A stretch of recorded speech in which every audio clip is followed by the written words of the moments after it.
ideal world, we'd probably wait for something to come through first. Yeah. And then hire. But I think it's a bit do or die. It's kind of like you just got to either she's going to take something else, or we've got to go for it. Which is does she have internally a bit of a like,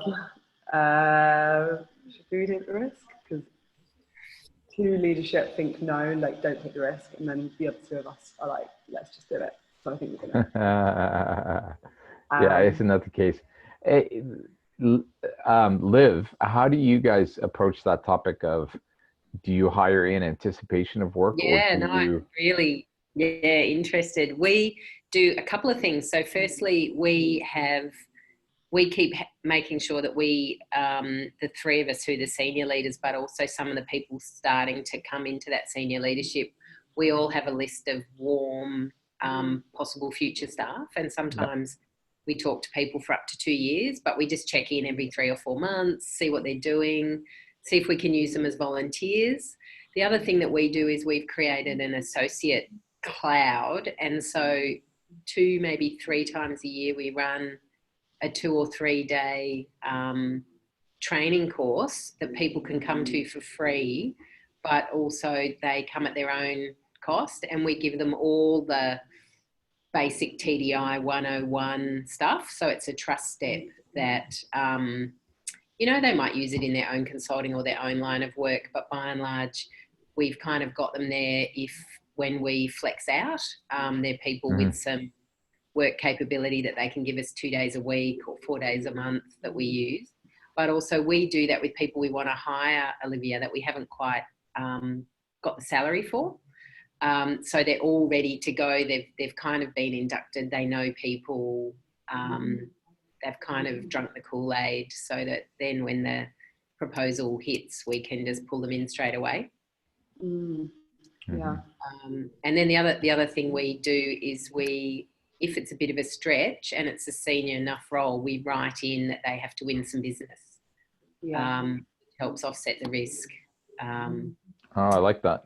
Yeah. If they've got skin in the game. And then the other thing that we've started doing is if we hit our targets, everyone in the organisation gets a bonus. And if we don't hit our targets, no one does, and everyone gets the same percentage. So when we're not hitting our targets, or we're in a tight spot where our salaries are costing us too much, everyone rallies around together and everyone pulls together, because not only are all our jobs on the line, but all our bonus is on the line as well. So they're probably the 3 or 4 things that we do. Yeah. So that's actually really cool. One of the things we just started doing as well is we actually use proposal writing as a method of orientation. So we actually just went through an exercise where we had like our latest hire. As soon as she came on, we actually wrote 4 proposals. And in writing the 4 proposals, it was a great way for them to sort of get indoctrinated into, who is spraying, what do we do, how do we do it, how do we staff a project, how do we budget.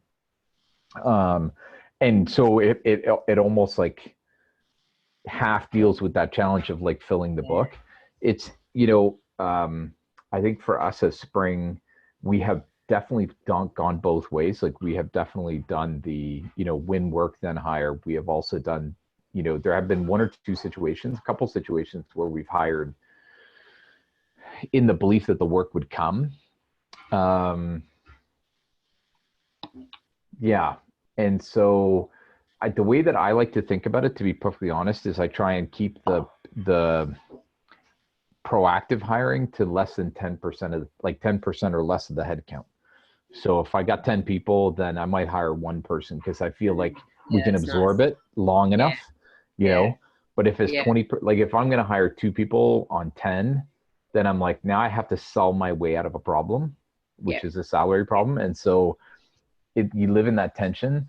We have as well in the past done a situation where we had somebody join and we said, you're going to start now and you're going to start for like X hours a week or a couple days a week. And then we agree that we will have you full time insert, like say either 3 or 4 months. And then that way we kind of same same idea as Liv. Like then we collectively own the, like, let's get to full time together. And interestingly enough, we've done that twice, and both times it worked incredibly well. Yeah, the first time, I don't think we realized we were doing it, to be honest. It was kind of like, hey, this might work, you know. But that's been a helpful process for us. Yeah. So I think the only challenge we've got with this particular role is that she is, I don't know, she's quite young, you know, and I think she's still really trying to work out what she wants to do with her life and stuff like that. And I feel obliged to not put so much pressure on her with, you know, oh, we don't know if we've got a salary for you and things like that. Like I feel like she'd just be like, okay, I'm just going to go and work that company then, but can like guarantee me a salary. Because I think, you know, she needs the money. It's definitely probably quite a big part of her decision anyway. But no, those are really useful tips that I would definitely think about, especially, yeah, like the association board thing and the like getting someone on board for a few days, like you said, Keith, and just, you know, kind of saying like, okay, let's like maybe build up to a role.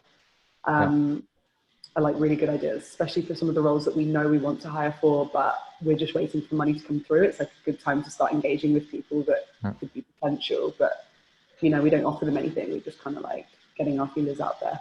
yeah, I actually, to that end, I really like Liv's idea of the 2 to 3 day training. Like maybe as a part of that process, you start inserting some sessions on like how you guys do programs, how you guys do fundraising, how you guys, you know, work with entrepreneurs, and just start to do the orientation. It gives you a chance to feel the culture fit at the same time, right? So yeah. So for what it's worth. And we just thought we knew people, and we found out so much just over those 2 or 3 days, and both ways, you know, wow, this person has so much more to offer than we thought, and oh gosh, we thought they were much more experienced in that than they appear to be. So it was really cool. We actually, our most recent hire, interestingly enough, was is she just moved to Vancouver from London. Her name is Caroline. And so what happened is she and her husband moved to Vancouver. They just made that decision. They're like, time to move. And so she reached out to me proactively, as I'm sure she did to lots of other people. And she came in, we met over coffee. And then she said, at the end of the meeting, she's like, love this meeting. It's one of the best meetings I've had. I'd be really interested to join you. And then I said to her, I said, you know what, I actually, like, I wasn't planning on hiring anybody. I said, you know, if you have spare time, then we're actually going to kick off a project in August. Why not tell me how, like, I don't care if you have 1 hour or you have 20 hours. Let me know how much time you have, and then let's build the project plan together. And then that way you and I can figure out how we work, you know, like how we would work together. And so she said, sure. And so we ended up being about 2 days over 2 weeks. And it happened that at the end of the 2 weeks, she was going back to the UK for a wedding and then pick up the last of their stuff. And then it was during that 2 weeks that we actually closed another project. And so then I said to her, I said, hey, listen, when you get back, I got a job for you. So, and because we had worked together for a couple of days, and we kind of had a good vibe. And so, The thing that we find most helpful, because in Australia, the hardest issue to recruit for is someone who's genuinely entrepreneurial in a way that fits with social enterprise. So there are very few genuine entrepreneurs, and often those that are right up the commercial end and not at all interested. And then other people bring general business and MBA thinking, and which we find actually gets in the way. So we quite like constructing the whole process of recruitment and how you start working for us as an entrepreneurial, what have we got? What have you got? What's the problem we're trying to solve? How do we share the risk? How do you get what you want and I get what I want? How do we do it in a way that is socially good for us both? And how do we share risk? And we just find that helps us from the start actually keep finding people who, if they're not already entrepreneurial, actually have the character and the alignment for it. Because our biggest issue is great people, but they either come in with a social worker mindset or a standard business mindset. And, you know, they're just not entrepreneurial in their behaviours and approaches. So yeah, it's I don't think wherever you are in the world, it's such a key issue. Yeah, no, I think something that will be a kind of encroaching challenge for us as well, which the current hires that we have are a little bit more black and white. It's a bit easier to be like, okay, this role you need to be like this, and this role you need to be like that kind of thing. But with one of the roles that we'll have coming up at some point soon is basically my colleague Melanie, who Keith knows really well. She's the one that's a bit ubiquitous across the organisation at the moment, to be honest, in quite an unsustainable way. So she's kind of doing all the top level management stuff with me, and at the same time she's on the ground mentoring entrepreneurs and across the whole organisation. And so she and really, like, she's been here for so long now, she knows how it works. She should be training up people to do what she's doing on the ground so that she can come up and help me with top level management stuff as well. And also we're going to be like doing some scaling work into other cities. She's going to be the best place person to actually manage that, given her expertise on the ground. So if I want her to move into that, she needs to step away from the stuff here. But it's a really unique role, and like she's really good at it. So it's going to be really hard to find someone who can like match that level. And obviously a big part of who we are and who we're considered is through that like one-to-one, getting to know the entrepreneurs, knowing their stories, connecting them, blah, blah, blah. Like we're really, really good at that stuff. AKA she's really good at that stuff. And it takes, you know, we were talking about it the other day and she was saying like the mentors that we have that mentor the old, like the later stage startups who actually are much more operational. It's like so different to mentoring someone who's just got an idea and they're quite young, which is the group that we mostly work with. So we've got an idea, they're like, maybe I want to do something positive in the world, maybe I want to run a business. And we're like, okay, you know, let's explore that, But to be able to mentor someone in that, it's almost a bit of life coaching and, you know, business stuff. You don't actually need as much of the heavy business mindset because a lot of it's about helping them explore what they're interested in, what they're good at, and what kind of, you know, building their confidence and soft skills development and stuff like that. And she's really good at that. It's a lot of emotional coaching as well. That's really critical. And it's just so rare to find facilitators. I know Celia has the same problem, at least from what she's told me, that it can be really hard to find facilitators who like really get it and really get what you want and know how to speak to people and build those relationships and have like skin in the game, like you said, like they're happy to spend their weekends mentoring people because they really want to help, rather than, which is actually really required as well for her role. Everyone wants evening or weekend mentoring. So that's going to be an interesting role. So I am considering, like, you know, that maybe it's almost, it's a weird one because obviously with programs, they come and go, right? So having someone who's a bit more like ad hoc, hired for a program can sometimes be feel a bit less risky for us, because we're like, okay, we'll get you in when we have programs, rather than just hiring someone full time, and we've just got to keep those programs like going the whole time, keep them busy. So I don't know if we like do a part-time hire for that one and get someone really good who's like, because all the people that are really good, you know, they're like really good. So it's hard to get them to commit to a full-time position with us, especially the ones that are kind of doing really cool stuff with UN and with, you know, government and all the embassies. So you know what's really interesting with these roles, because a lot of your ecosystem is very early still, right? So it's a lot of pre-incubation, incubation. So, you know, it's funny because when you were first starting to talk about it, I was like, where did we get our facilitators from? And I realized that the facilitators that we have really have come from one of two camps. One is they actually were volunteering to help with our events and some other activities that we were doing. So we'll get people to volunteer for events and workshops and stuff like that. And because the events and workshops are evenings and weekends generally, so the interesting thing is, you know, they like spraying, they like entrepreneurship, they actually clearly have no qualms being flexible with their time, right? And so, and then the second one is people who actually took the programs and then decided to not do their business. Like they were pre-incubation and they were, you know, they're coming out and they're investing in the time and they love the community. And then they just realize, you know, I don't want to do this, you know, as an entrepreneur, right? But they want to still be involved. And so, so it's interesting because I've been thinking about some of the other incubators and accelerators that I know where they do a really good job of early stage programs. And I would actually say everybody comes from that camp. You know, they're either people who dropped their idea or people who were willing to volunteer. And so maybe that's part of the way that you guys solve that problem, whether now or in the future, right? Because those are the people who have the right mindset and have the right kind of mentality for running sessions. And then it's just about training them up on the gift. Like last week, I had a situation where we were moderating a panel. And so I had somebody on the team and she's awesome. And so I set her up to moderate the panel. She had never moderated a panel before. And so what I did is I coached her on it in advance. And then literally we were WhatsApping by phone while the panel was running.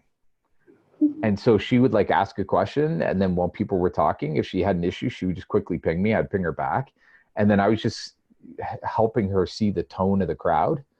And because she'd never had that before, right? So it's kind of like instilling real-time wisdom. And it actually ended up working really well. So, but the point is the attitude was already there. She had tried her entrepreneur thing. She decided to pause it.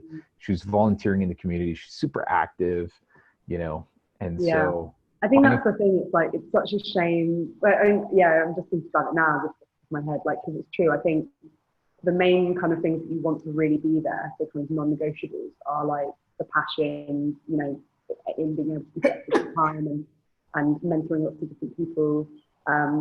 Definitely a people person, because I'm meeting lots of different entrepreneurs all the time.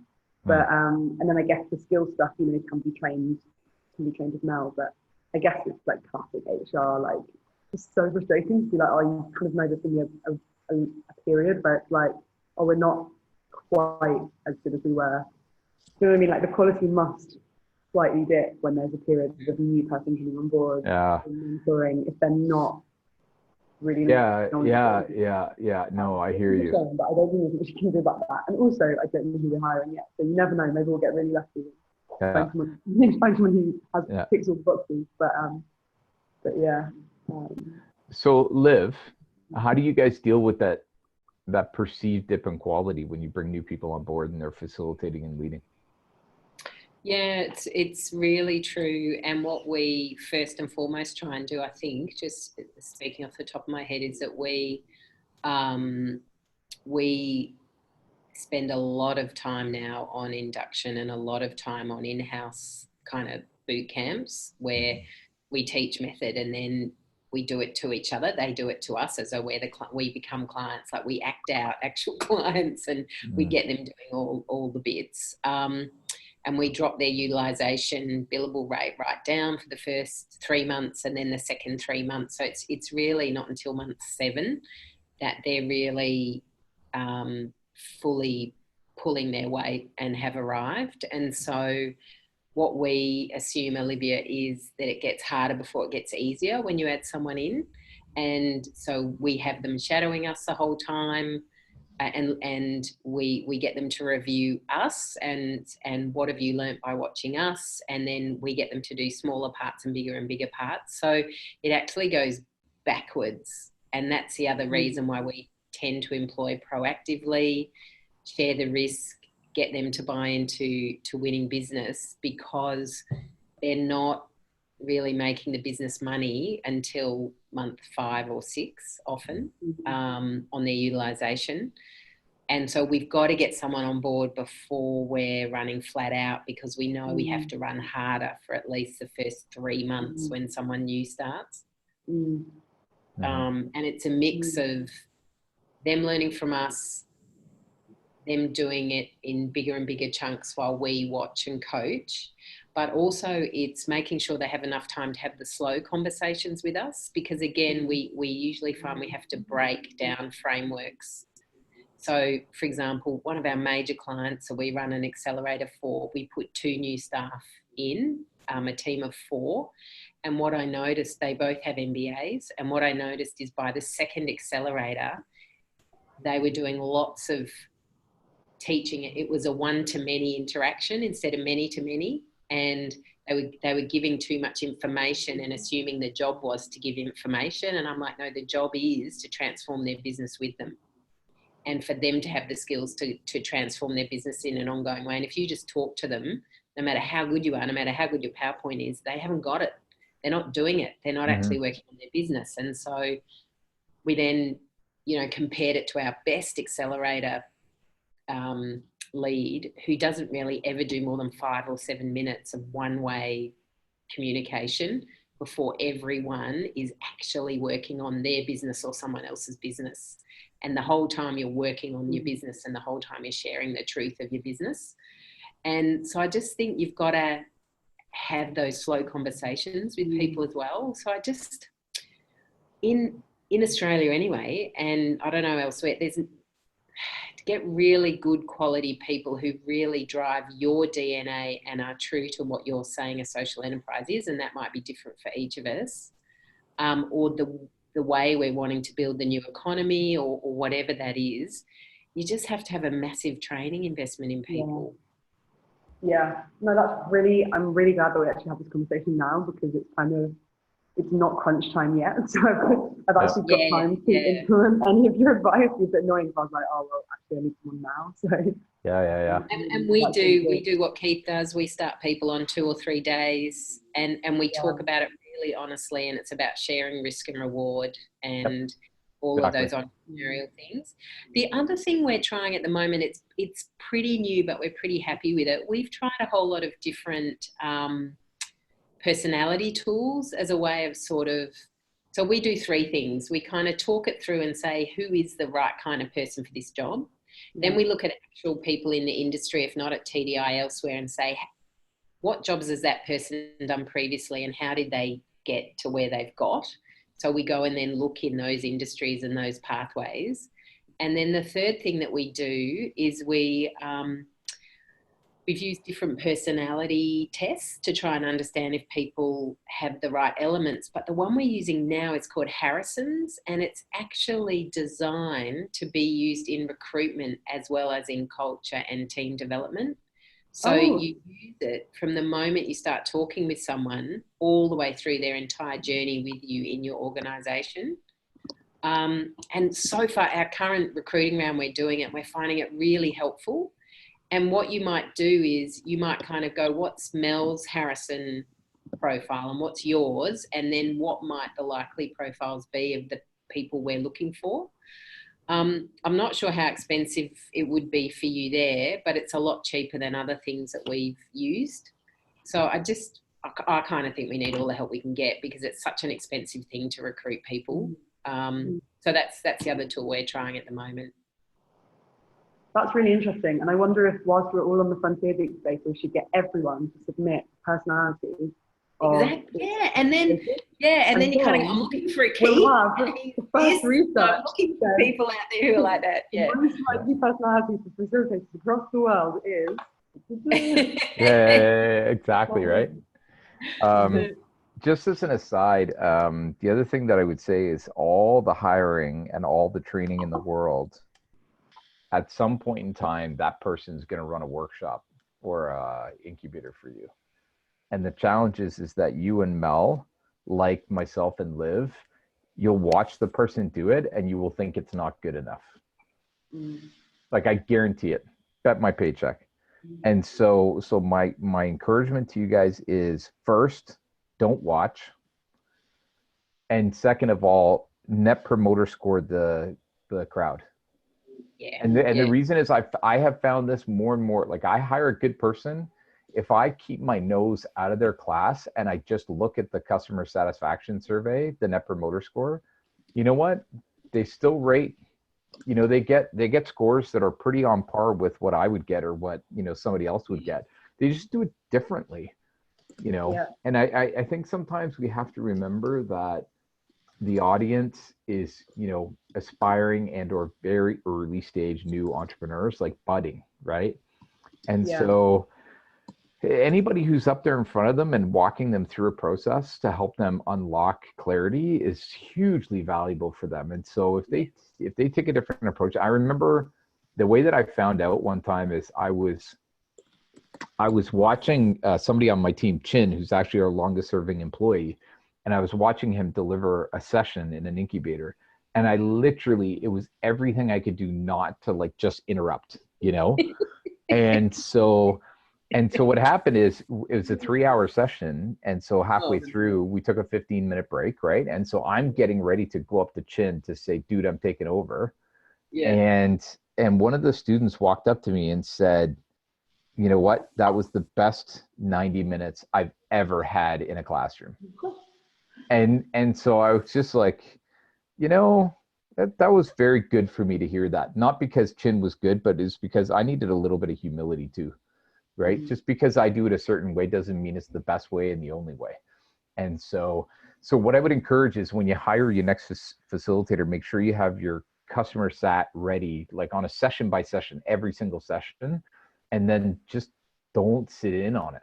Like set them up for success and walk out the door, go across the street to the coffee shop and wait to the end of the session, then go back in and then look at the survey results. Don't punish people for having a different style, right? Yeah. And because there will be strength in that in the end, that you've got multiple styles being presented. Yeah, totally. Yeah. The good thing is we do have a program that's like recurring throughout the year, that's very much secured. So it's a great testing ground for it is, because it will always happen again, kind of thing.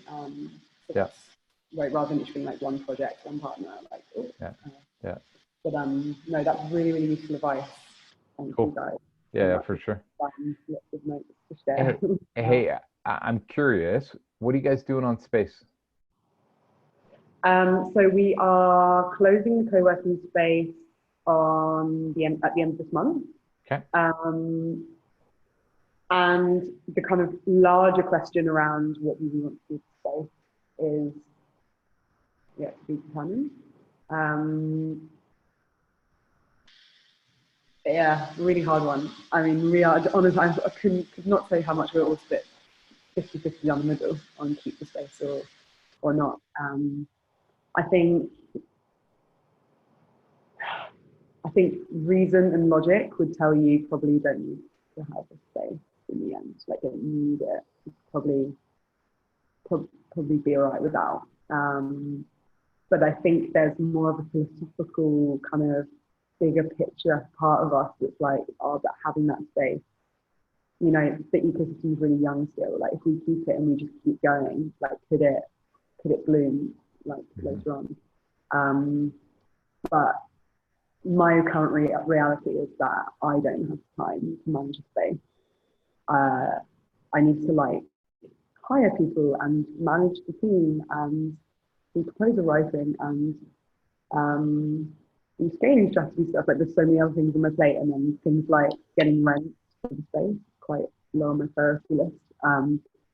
And I think that speaks volumes. You know, it's kind of like, okay, well, you obviously don't do this. Like, something, I don't know. Does that mean that it's not considered important and therefore should just not be done? I don't know. Really hard decision. But I think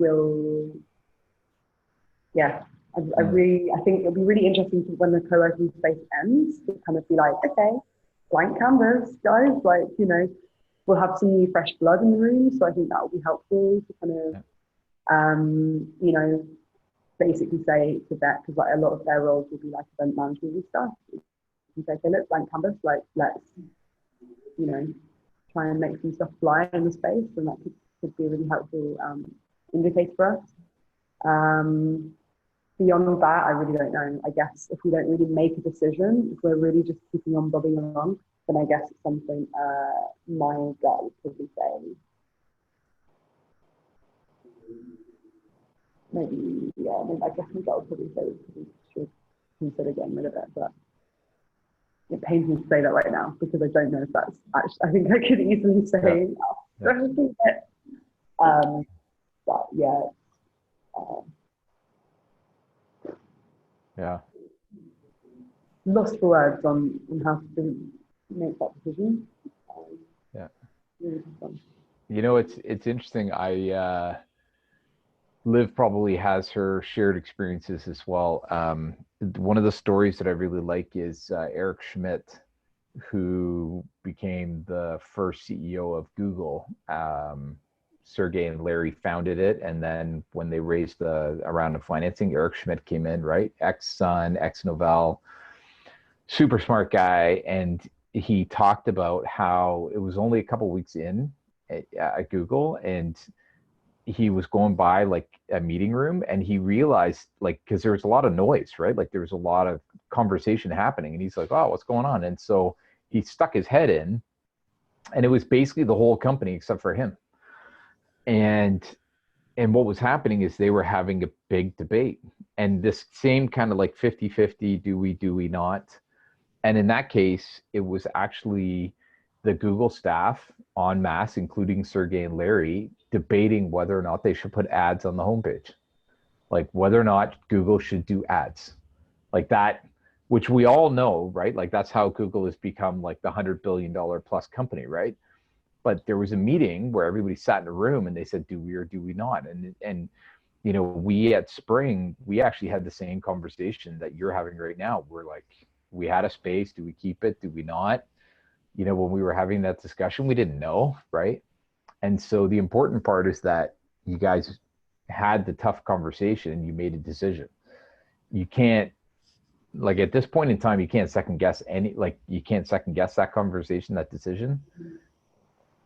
So Sorry. No, that's quite all right. Yeah. So I think it's just really important to know that you guys create the DNA where you guys can debate decisions, which are where some will say yes and some will say no. And so the important part is that you just do that. And then don't lose a second of sleep over it, because tomorrow you're going to have 5 new decisions you're going to have to make, right? Yeah. So. Yeah. No, we had a really great debate actually as a team, where we like split into groups, and we like, okay, your scenario is no space, you have to pitch it to us. Like your scenario is keep the space, you have to pitch that to us. And so we like, everyone had to pitch like one option, regardless of what you really thought about it. You had to like go for it. And yeah, it was I guess quite funny, because it was supposed to be, you know, I guess in an ideal world, there'd be something that rises to the top, right? And you're like, okay, yeah, this is obviously the right decision. But actually, it was like the 2 top favorite decisions were expand the space and close the space. Like, guys, perception. Yeah. But yeah, I think you know, it's part of our DNA right now. So I think that's why it's a real tough one for us. And we've, you know, you've been to Phnom Penh. Like, I know that you haven't probably, you obviously didn't have a chance to see all the other spaces and whatnot, but creating a space like we have and having that is really rare. And actually, we're really lucky that we've got a really nice space for our town, and a lot of people appreciate us for that. Obviously, that's not, you know, a good enough business reason to keep anything, but that does make it hard to decide, because it's like, damn, we've got something really great here. You know, if we can just find, it would just be great if it could be a community space that people just use. But I know that if we all have things that would like to just magically happen, but sometimes you have to make them happen. But it just, it really depends. A financial incentive for us right now. You know, you can't make money from spaces here. So it's either an investment that we just make, and we just put money into that, like HR to run it and rent, or we don't. And I think the problem right now is that we can write our books. Who wants to do that? You know. Yeah. Sorry, what were you saying? Oh, it just sounds to me, I mean, I think 2 things. One's about decision making, and I think I just really encourage you in all things to take an entrepreneurial approach, which is run the best healthy process you can, and then put that decision into practice and hold it and test it. And then if you need to, revisit it and pivot. And obviously with real estate, it's lumpy to move in and out of things. So it's a really big and hard decisions, and you might want to find ways that you can test it in small ways, like hold on to the real estate for a bit, but test what it means to not have it by working elsewhere or trying to solve it elsewhere. But I think I agree with Keith. Once you make a decision, you've really got to live that decision fully and fully committed to it, and put in a review time somewhere down the track where you can say, oh, we were wrong and we're going to pivot back, or we're going to find something else. I think the other thing too is you just need to work out, if you've created something special, just keep thinking through what the value is in that, and try and capture the value, and keep again thinking, how do we realize that value? How do we sell that value? And even if we don't get to break even, how close can we get? And, you know, is real estate fundamental to your model? Because for some it is. So, and look, I'm part of TDI. We had a very iconic property to start with when we were supported in the funding of that. It was a semi-derelict building. So to start with, it was, you know, free rent and then cheap rent. And then by the time it was a CBD icon, we could no longer afford the rent. So we had to move out. And that's a year ago now. And, you know, our business is thriving, our business is growing, but absolutely how we deliver the work has changed. And then that changes what you do, and it changes the experience people have. And some of it has been nowhere near as good. And we're still trying to solve problems and say, what must we hang on to that space taught us and that space gave us? And what do we live with that we can't yet replicate? And what's the gift of, you know, having lots of new spaces to try out? It's space does a lot for you if you use it powerfully. So yeah, it's a big one to think through. It's a really big one to think through. Yeah.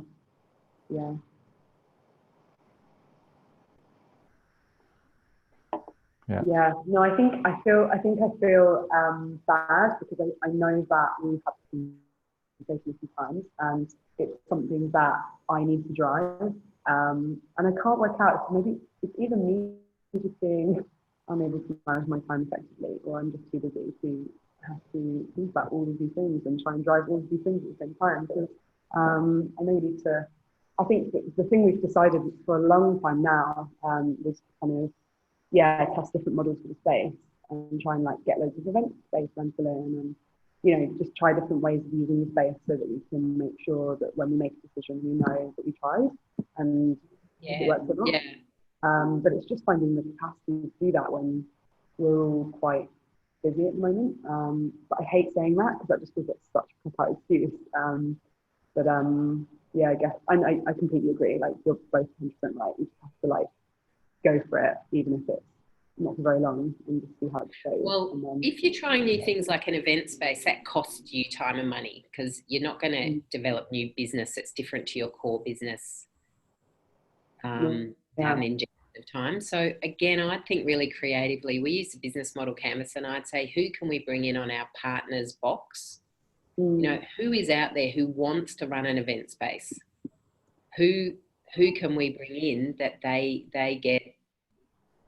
get something from coming in to use this space, and they deliver, you know, something like, don't keep adding in extra jobs for you guys to do that are not core to who you are to prop something else. You need to, we let go of our big space for that reason. We tried exactly that. We tried to make our office manager also an events and space manager, and they thought they could do it, and they couldn't do it, and they didn't do it, and it wasn't our core business. And so we want to use a great space, but we're not the people to run a great space. And in that case, we couldn't find someone who wanted to come in and do that in the space we had. And at the moment, we haven't found a creative partner in that area, but we're just in a WeWork, you know, nested co-working. Right. That's super interesting. And I think the way you've just described it is exactly the same situation that we're in. Like, we want to keep a great space, but we don't want to run a great space. Yeah. Very true. And that reminds me that the last time I spoke about it with the team, I was saying, like, I think probably the best option would be, like you said, to find some kind of, almost like the Airbnb managers that exist, where they just kind of manage lots of properties, and they're just they get commission for filling it up and getting business, and just finding someone who we can trust, who we can give the keys to, and be like, go fill our space up, and we'll find someone for whom it's their little business. Exactly, yeah. And in fact, we were going to, God, it jogs my memory that we were going to ask some entrepreneurs who were working in that kind of space if they'd be interested in doing that. Good idea. Yeah, it's a good idea. But, or that's really I think we probably have the same struggle finding the right partner, because it's so small, such a small ecosystem in every business here. So finding someone who's even doing that would be interesting. But yeah, really good point. Yeah. Or the other way that you can go that we also couldn't gear up for is that you just say, how much would we have to use it for it to at least break even for us? And so we made a decision that we wouldn't do this, but we scoped it out that we would have to run, 8 to 10 accelerators with, up to 15 or 20 participants in it, in order just to hold that space for other things. And we were probably running in Melbourne 2 or 3, probably 3. And so we very quickly needed to grow to 5. And in Australia, accelerators are very crowded. We looked at other workshop things, and we had a whole range of different ideas that probably in about 2 years' time we'll probably be ready to do, but we just weren't ready. Yeah. So the other thing you can say is, what are our core strengths, and can we multiply them quickly to use enough of the space for it to wash its face? Because that's the other pathway. Is what are we already good at? Olivia can do more of that, maybe. I'm not sure how busy you are, but don't ask yourself to become an events manager. Yeah. And one thing to remember is that you guys, the work that you guys do for donors, including running an incubator, pre-incubator, etc., all of that stuff is project-based work. Running a co-working space is a flywheel, right? Like, it's a completely different way of doing business. Because with a co-working space, it's every single day. I'm in the space. I need to improve it. I need to get more people in every single day. Same. Whereas everything else you do is this, right? It's all project-based. And so just acknowledge that you and the team are not built for flywheel. You're built for project-based. So as are most incubators and accelerators, right? That's why in most parts of the world, there's co-working spaces like WeWork, and they don't do programs because programs are project, right? Yeah. And then there's us people who do projects, and we don't do co-working space. So it's really rare that you find someone who does both. And usually what happens is somebody funds them to pay for the community manager to run the co-working space for at least a year to get it to financial sustainability. And then they're kind of like a separate island on the team. But they wouldn't interact with you much anyways, because they're too busy running the space. So Impact Hub in Seattle has almost, I think it's about 3,000 square meters is their space. Wow. Like, it's big, right? And they twice in 10 years almost went bankrupt. And the only reason that they almost went bankrupt is both times the leadership team got enamored with the idea of running programs, and it completely disrupted the team. And so then you're trying to hire project-based people, but you got flywheel people on the team. And so skill sets are the same, culture's completely different. And both times they wandered into programs, they got in trouble. And then what they did is they dumped the programs. As soon as they dumped the programs, they were fine in the co-working space again, because the team's really good at flywheel, right? So I think just to honor that, don't, just honor that. So I like Liv's idea. Maybe there is an entrepreneur out there who is really passionate and knows how to do flywheel, right? Yeah. You just need somebody who, for example, somebody who really loves the notion of e-commerce or marketplace. Same as a co-working space. Same, because it's everything same every day, right? With a co-working space, inbound marketing, get everybody in, get people in every day. It's just like e-com.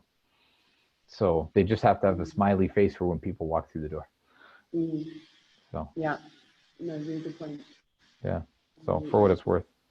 Yeah. No, thank you so much, and really useful comments that I've written down that I'll definitely. I think it's a really good point to kind of think about what the break even is for the space for us to be worth keeping it. I'd say without looking at any numbers, I assume we're probably the same situation, like probably don't get enough use out of it because we're sometimes limited with numbers. Like we have to actually use other event spaces for our events. So then it's kind of like, yeah. And the reason why I was keeping this stuff.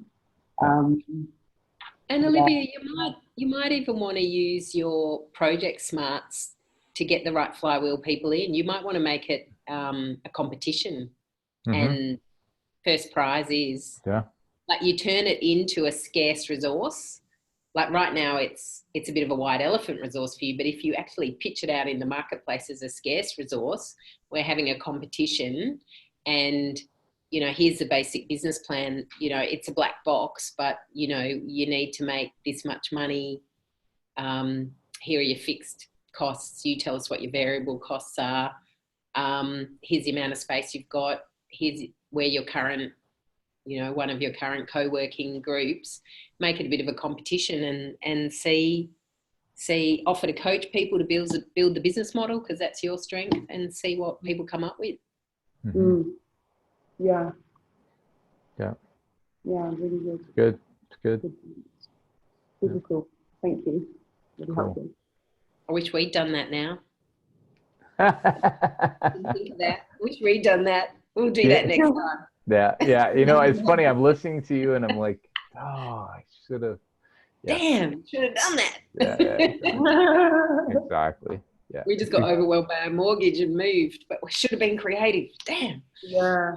It's interesting actually, because I think for us, we don't, at least up until now, we've never been like, oh, it's the problem is the rent. Actually, we've actually even been offered even more incredible space below us for super cheap rent. Like we have the whole thing, be like the coolest space ever. But it's finding a way to use it. To be honest, that's the main thing.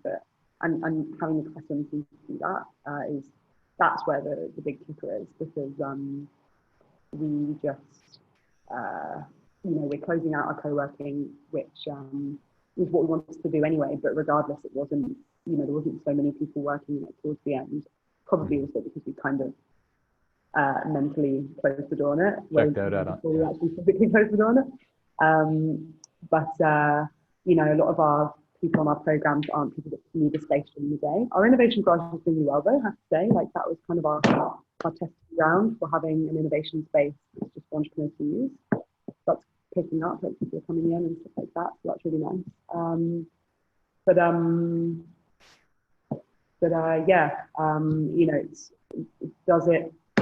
Do we want to have a free space that anyone can just come in and use? I don't know, but I don't think it's very cool for people this way. So